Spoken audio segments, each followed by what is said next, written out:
Hello guys, আমার বাড়িতে যে গোপাল আছে তার নাম দিয়েছি নাড়ু। তো তার আজকের কিছু চমৎকার ঘটনা ঘটেছে, যে ঘটনাটা তোমাদের সবার সামনে শেয়ার করবে আমার মা।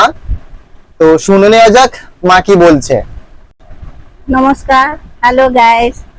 আমার নাড়ু, এই যে এর নাম দিয়েছি নাড়ু। একে সকালবেলা উঠে চান করাই, চান টান করে করাবার পরে একে দুধ বিস্কুট খাওয়াই। দুধ খাওয়াতে গিয়ে দেখেছি 1 গ্লাস দুধ দিয়েছি, নাড়ু দুধ খেয়ে নিয়েছে। একটু এক ফোঁটাও রাখিনি কোথাও, মানে দুধ ওর জামাও ভিজেনি, ওর কাপড়ও ভিজেনি। মানে কি মানে কি আশ্চর্যের ব্যাপার, কি বলবো আর।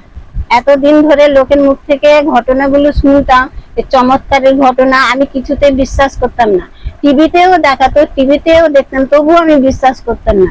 আজকের আমার গোপালকে খাওয়াবার সময়, দুধ বিস্কুট খাওয়াবার সময় এই 1 গ্লাস দুধ নিয়ে গোপালকে যখন খাওয়াচ্ছি, গোপাল দেখলাম খেয়ে নিল। খাওয়ার পরে দেখছি ওর জামাটাও ভিজেনি, আর এই কাপড়টাও ভিজেনি। বাচ্চাদের তো কাপড়টা ভিজে যায়, জামাটাও ভিজে যায়, আজ কিন্তু কোনো কিছু ভিজলো না, এক ফোঁটা কিন্তু গিলাসেও দুধ নেই। এই গিলাস ওর। আজকে বিশ্বাস হয়ে গেল যে হ্যাঁ, গোপাল সত্যিকারে আছে।